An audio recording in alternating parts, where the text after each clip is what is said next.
if we take any of our modules, the three legs of the stool in terms of how those modules work are the online learning materials that the students study, the asynchronous discussion forums that they interact through with each other and with their tutors, and the synchronous sessions that they have. Now, those synchronous sessions are periodic, they're not weekly, and they are more focused on being sort of seminar, tutorial, discussion, active participatory sessions, not lectures. So this is a lecture or synchronous contact-based model.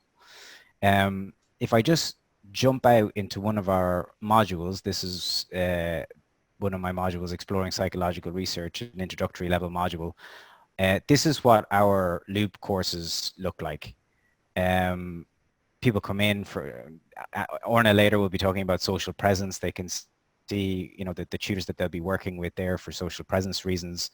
We've got some, sort of general course links and things up here. We've got an introduction to the module, and then we've got thematic chunks organized in a consistent way. The way that all if I just talk about my psychology modules, the way that these are all organized is consistent. There's consistency both within a module and between modules. So students know what's what, they know what's where, they know how to navigate to find what they need to find.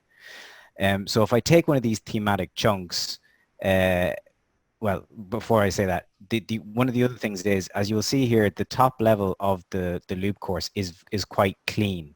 We don't put loads of stuff up at the top level. The top level should be as minimal as possible. So generally in a thematic chunk here, we have the title, we have a very short description of what will you be doing in this section of the course, and then a loop page to introduce it, a discussion forum, the learning materials, and if there's an associated assignment, there it is. So we use simple tools in Moodle, like this Moodle page, just to sort of introduce, okay, what are you going to be doing in this section?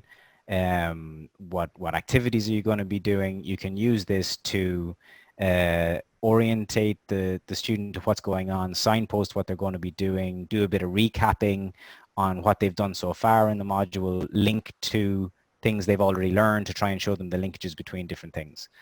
Then if we look at, we use Moodle Book to present our online learning materials. Now there's pros and cons to using Moodle Book, but the nice thing about Moodle Book is when you're in here, if you turn on the menu, you've got your content menu down the left-hand side, and you can have text, you can put in video, you can put in audio, you can put in images, you can put in interactive H5P images or objects.